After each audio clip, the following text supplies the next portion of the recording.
आए आप काम करने 2017 में आए तो रहने वाले कहाँ के हो आप रहने वाले कहाँ के हो? सुकमा के रहने वाले हो। कौन सा गांव सुकमा में?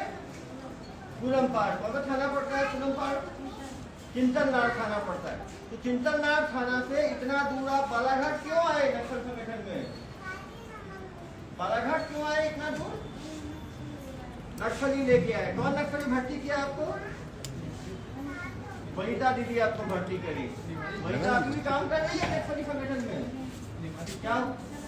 वो खुद सरेंडर हो गई। कहाँ सरेंडर हुई वो?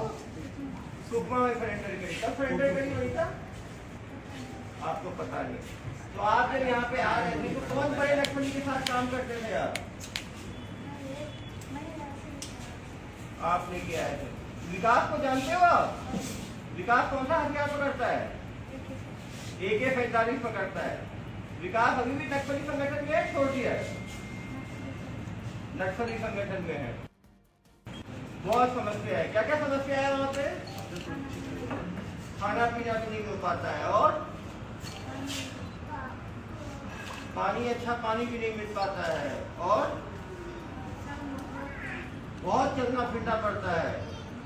आप कभी मुठभेड़ में शामिल हुए थे? एक मुठभेड़ में। कहाँ पे?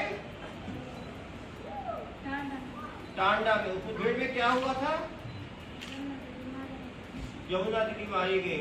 कौन से फोर्स मारी? पता नहीं आप। तो आपको गोली नहीं लगा उसमें?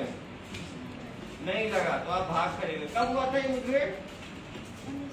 2019 में हुआ था। तो अब आगे क्या करना चाहते हो आप?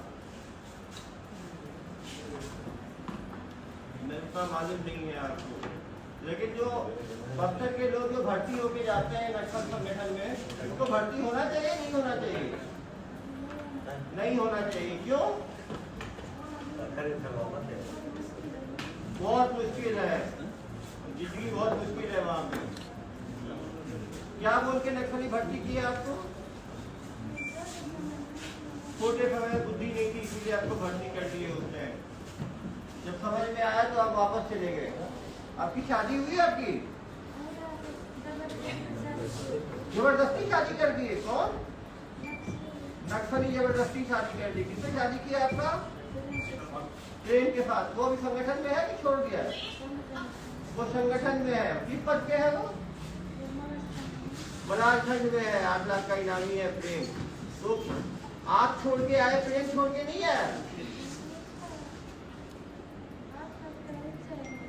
हाँ, उसका इच्छा है, वो छोड़ के नहीं आया। तो उससे